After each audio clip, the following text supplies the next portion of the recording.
I'm gonna start with you, John, though, really quickly. I do wanna mention this part. I know the reason why you came back to The Lion King especially was because you felt you cracked the code in the Jungle Book. So what did you crack in the Jungle Book? Well, Jungle Book, I've been working on both these movies back to back for about 6 years, and all the new technology that was available, I had finally learned how to use it by the end of Jungle Book. And at that point, with the team that we had assembled for it, all the artists, because a lot of attention is paid to the technology, but really these are handmade films. There's animators working on every shot, every environment that you see in the film, other than actually there's one shot that's a real photographic shot, but everything else is built from scratch by artists. And we had a great team assembled, and then the idea of using what we learned on that and the new technologies that were available to make a story like Lion King with its great music, great characters, and great story seemed like a really wonderful, logical conclusion. And so that was something we set out to do. Yeah, I heard your son was very excited to just be able to see it. Like, what did you tell him going into it? You're like, just so you know, Daddy's Simba. I didn't tell him anything. I really didn't. It's his favorite movie. So I was like, oh, I'll just wait until he gets there. But somehow he found out about it, but still didn't know I was in it. He was just like, oh, the one with Beyoncé. And then during the movie, he's like, oh, Dad's in it too. This is great. Bonus, Aw, even your son, you're upstaged by Beyonce. That's fitting, yeah. Fair. Chiwetel, this Scar is way more similar, I think, to the stage version of Scar, and I think that's kind of amazing because we get to see more of why Scar is Scar. And I just want to know, was that what drove you to him? The fact that you get to show, he's not just a villain. I felt a little sympathy for Scar for a minute. Oh, good. Weird, but good. I mean, for a minute. I didn't love him. I felt that, it was just really interesting to go into that psychology, to really sort of try and uncover that and to look at it. I'm a huge fan of what was done before, obviously, like everybody else, Jeremy Irons, and just sort of really just going back in and exploring that character again from a slightly different perspective and seeing what was there, and it's such an incredible part to play. And so complex and all of that, and having empathy, not sympathy, but empathizing with the character and trying to understand them and trying to get underneath that, and such a rich villainous character to play. So a wonderful experience for me. And I think Alfre, with your character, she's kind of the Helen of Troy of The Lion King in a lot of ways, and we get to kind of experience that for the first time in this film, at least in the film version, because John, that came from the stage play as well, right? Yeah. So tell us about it.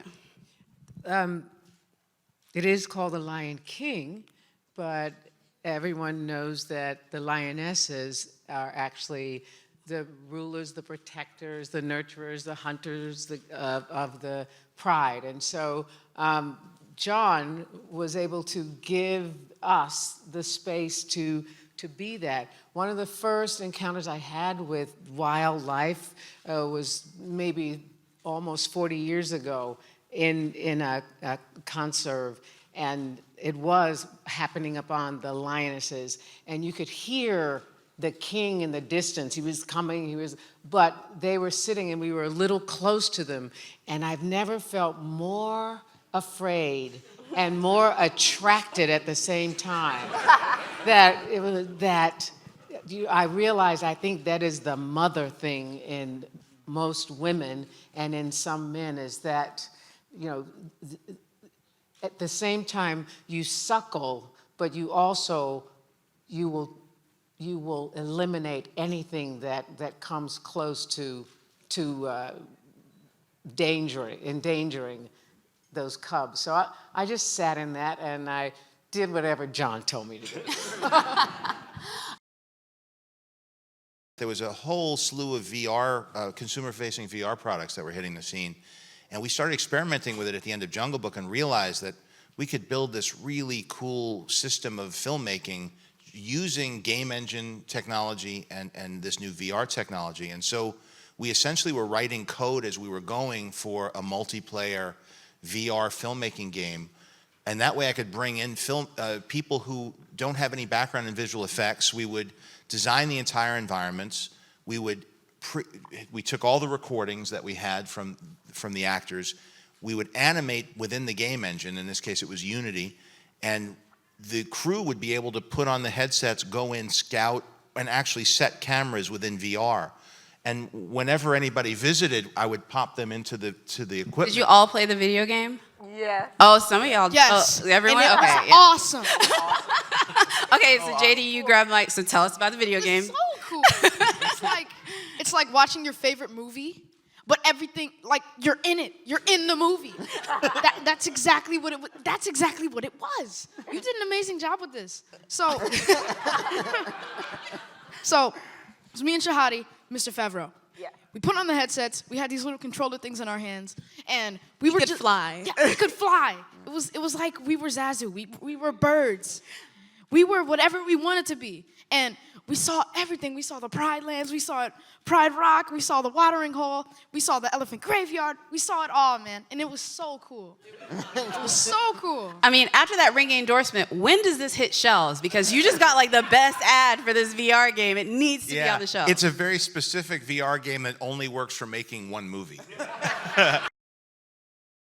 Billy and Seth, you guys robbed every scene last night and stole every scene last night. It was completely hilarious. I couldn't hear a lot of your dialogue because people were laughing over it. So I just kind of have to ask you guys, how much was you and how much did y'all just pull out as you were going through it? You want to start? Yeah, okay, I'll start. Okay, great. Okay, it was a lot of improvisation, right, Yeah. Billy? Yeah, Yes. Yeah, it was what was so nice, and we were actually together every time that we recorded, which is a very rare gift to have as a someone who's trying to be funny in an animated film, of which I've done a lot, and you're often just alone in there, and I think you can really tell that we're playing off of each other. It's incredibly naturalistic feeling. And they really captured Billy. Like, that is what is amazing, is like, I would say like he essentially played himself on a TV show for years, and this character is more Billy than that character somehow, which is, it's like endlessly, it's remarkable to me how, like, his character specifically makes me laugh so hard. Yeah, they made me, I wish I was as cute in real life as I am in the movie. Like, the Timon they designed is so adorable. And I think the juxtaposition of my personality in that little Timon body really works. And yeah, I agree with everything that Seth was saying. It was, I can't imagine now looking back not being in the room together. No. Because it would be like this. It's fine. I deserve it. It's cool. A little Bring it. harder to have a great Bring it. rapport. Yeah. Yeah, being able to riff off each other and really discover our chemistry together in the same moment. You can feel it when you're watching the movie. I had not seen the finished movie until last night, and I was shocked by how much of the riffing actually ended up in the movie. And I think it works, and I think it feels very unique to other movies in this genre. John saw what Lebo and I did. There came a point in my life where somebody said to me, you can't hide behind a screen for the rest of your life. You got to go out and look people in the eye. And we ended up dragging an orchestra and a choir out to Coachella and doing Lion King live. And there was an energy about doing it as a performance and doing it live in that way that moved John, and actually, to be really honest, it moved me too, because it was great seeing all these amazing musicians really playing it as a piece, as music, as opposed to, oh, we got to do it, we have to be specific about a film cue.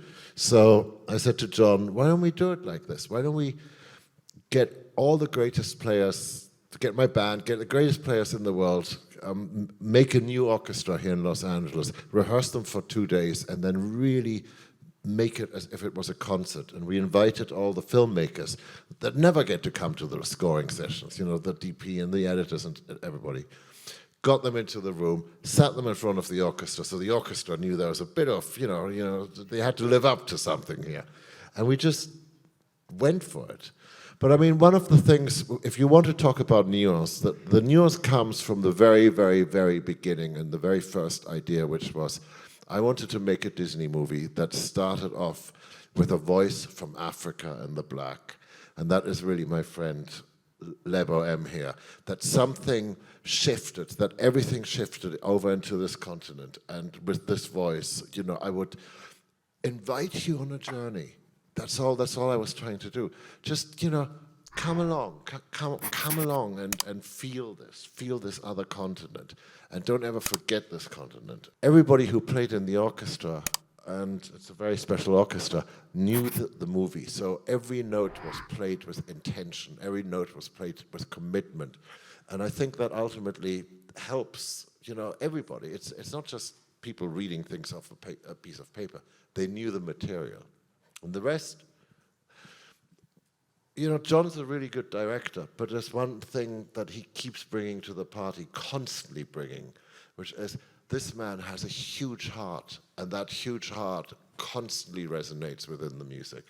And I think not just the intellectual John who's able to pull amazing things out of technology, but the emotional John brings so much to this score. And I mean, really, honestly, I thank him for letting me loose, letting us loose. One of the things I noticed watching it last night was the authenticity of it, from everything from Dr. Kani, when Rafiki speaking Xhosa, that was just such an amazing touch, I think. And when I look on the stage, we have Black people from across the diaspora. We have Black British, and Florence is from Germany. What do you think really resonates about adding that authenticity to the African part? I want Dr. Kani if you would talk about that, because I know this was a very personal journey for you to do this film. Thank you. Well, I first thought when John said about to play Rafiki, and I thought to myself, it happens in Africa. It's somewhere along the track of the wildebeest, millions moving from Kenya to Serengeti to Kruger National Park to Sodongwane down in the KZN. Therefore, it is an African story. And he was generous enough to allow me to be an African primate called Rafiki. And the wonderful thing about it is that we're almost the same age. We're both over 75. So we've both lived. We both walked through that forest. We both created those footpaths and intertwines where the little rabbits and the animals go through. And we've seen life, we've experienced life. But watching it last night, I kept praying, please God, not another scar in Africa. We've gone through terrible time. Let other people have scar, not us now. It's enough for us. So that for me was the kind of resonance and relevance in everything I do. I always try to find myself within what I do. And I felt last night like a kid for a very long time ago, to sit there and just be taken by the story and look at these animals. And I'm very grateful to you, John. It doesn't look like me. But he is like me, which is fantastic. And it's a story that I'm looking forward to our premiere in Johannesburg, where it will be full of all African people who are looking for something that is about them. We are sort of not at the level of entertainment that the Western world is. Everything we see on the play, in the screen, we read, we take serious. We take that it speaks to me. And so wonderful to see how the Johannesburg or South African audience would say, what does it say to me? What does it make me feel? Why am I celebrating it? Is it humanity? Is it us? Is it our dignity? Is it our future? And is it what we want to tell our children? Lebo M, the song. I cannot talk enough about it. 4 of you guys returned, yourself and Ms. Johnson. So talk about coming back to it and re-recording it and just getting back into the moment that you had in 1994 with Hans and with everyone else. I get a call, there's something about something that's creative that I'm going to do with Hans, so we have a way of working. Then I see this and little drawings and I go into it, and prepared to leave and I go back because something is missing. We create the because I'm just looking at this. And then I keep seeing this image of Mufasa coming out. And just as I was about to leave, I turned back and said, let me do one more thing. And I went, nah, and that was it. It was a demo. And we tried a couple of times to redo that. It just never wanted to be redone. What you hear is actually one take. It has been one take 25 years later. And how blessed can one be that in the movie last night, I'm sitting and watching this thing. That one take we did, because it was so natural, now it's going to outlive the previous 25 years. Yeah. It's unbelievable. I mean, that's how you create magic, is just one take. Yes. Then there's Pharrell, there's everyone. And then when he starts the meeting, is what really touched me when John said, we are never going to compromise the authenticity of the original work. And that is so true. Because not only is the new movie remain true to the original movie, but it's also remained true and respectful to the Broadway production. And I'm truly grateful as a South African and an African and an American, because I grew up here, who are blessed enough to be part of this amazing journey. And I'm still sitting, he's not tired of me. We fight a lot and we love each other too much. But I get to sit like this and say, I'm truly blessed to have a brother who has given me, and now we've gone around the world on the Hans Zimmer tour, and now who else has this type of opportunity to start the next 25 years in advance? I'm gonna say to my hyenas down there, you guys are kind of like that couple that needs to break up, but they don't know they need to break up, but everyone around them knows they need to break up. We're in a very toxic relationship that we try to hide from our leader. It's like she's the boss and also our therapist. Yes, But we're like, yes. I'm not going to tell her the truth in this session, though.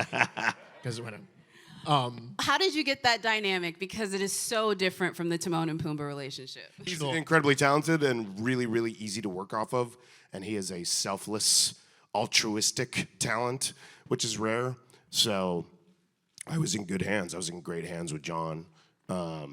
So I don't know. It just was a very nurturing environment and it made it very easy because I'm very, very sensitive. So the slightest wind of any kind of will make me kind of tear up. aggression, yeah. Yeah.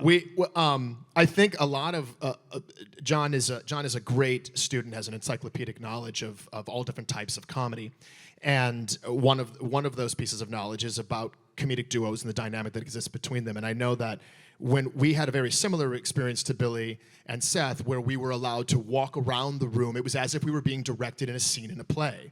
And as he said, we were all mic'd, and so everything was captured. And then it was the subsequent rounds that I thought was interesting, right, John, that would get a little more technical when I would be actually by myself. So I think I had 2 with you and then 2 by myself. And the refinement is also very fun, because we would sit there and I'd have the headphones on, and I would say to John, I'm like, now are we looking for Fibber McGee and Molly here, or Abbott and Costello? What are you looking for? He goes, I'm actually looking for a little bit of Laurel and Hardy with an explosion at the end, but then back it up into a little Apatowian for me. And so with a sprinkle of Beavis and Butthead. Yes, but just a soupçon. A soupçon, just a Of soupçon. Beavis and Butthead. I mean, you're a chef in everything that you do, man. Like, you really are. I love this. Florence, I have to talk about your character because I lived for her last night. I really, really, really did. I think hers was probably, everything was great, but you were the biggest upgrade in my opinion. I loved what you were able to do with her because she was fierce. Let's talk about the fierceness of you bringing, I don't know, talk about her.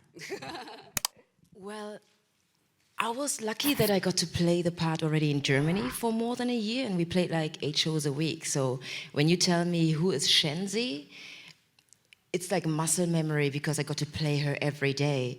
But this Shenzi is so different. I remember in the musical, we had sometimes shows where I was embarrassed because the hyenas are so dumb and funny, and they are entertaining, but this is so different, this experience, because when I listened to the dialogue or when I read them, I realized that this is way more dangerous and more serious.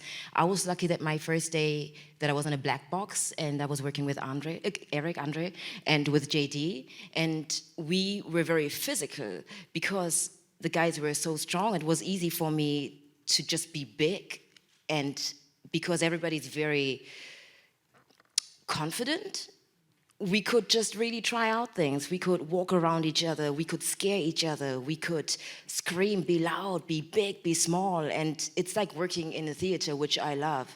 So having that freedom just made me, or I was allowed to do whatever I wanted to, you know? Shahadi, too, also was in the stage play, did Young Nala, and now you're also doing Young Nala in this one, and you have Every Black Girl's Dream. You share a credit with Beyoncé, Carter Knowles, so like, we'll love live. So what was it like doing both versions, the stage and, you know? It was amazing doing both, and it was such an honor doing the stage play on Broadway and also doing it in the all-new Lion King. And one thing that I really saw the difference was that on Broadway, everything's a little bit more structured. I feel like maybe Florence, you probably felt that as well. And you kind of just have to like follow direction, which is cool too. But also, you know, in the all-new Lion King, I loved how John gave JD and I just a bunch of freedom, and especially Pharrell and Hans. We also had a lot of freedom in the booth. He was like, you can riff or do whatever, you know, just make it fun. And it was awesome, and I wasn't used to that, but it was still amazing, so I love that. And can I say that was the easiest, quickest casting I've ever had? Really? Yeah, Sarah Finn. I was, get me a list, you know, because we put lists together. There was one person on the list for Young Nala. And I was like, okay, done. Okay, move on. You just want, because remember, all of these performers who sing in the movie sing. Like, they're really good singers who really prepared. And what? Thank you. I don't know who's getting a laugh. Is it Seth? Seth had Hans and Pharrell there as his cornermen. And by the way, love your voice in it. It's character. It's beautiful. It's some of my best stuff. I love you. You close the show on "Can You Feel the Love Tonight?" I mean, someone had to, and I. All right, thank you. I want to thank the cast and the filmmakers of The Lion King for spending this time at the press conference, and thank you guys again. Really appreciate it.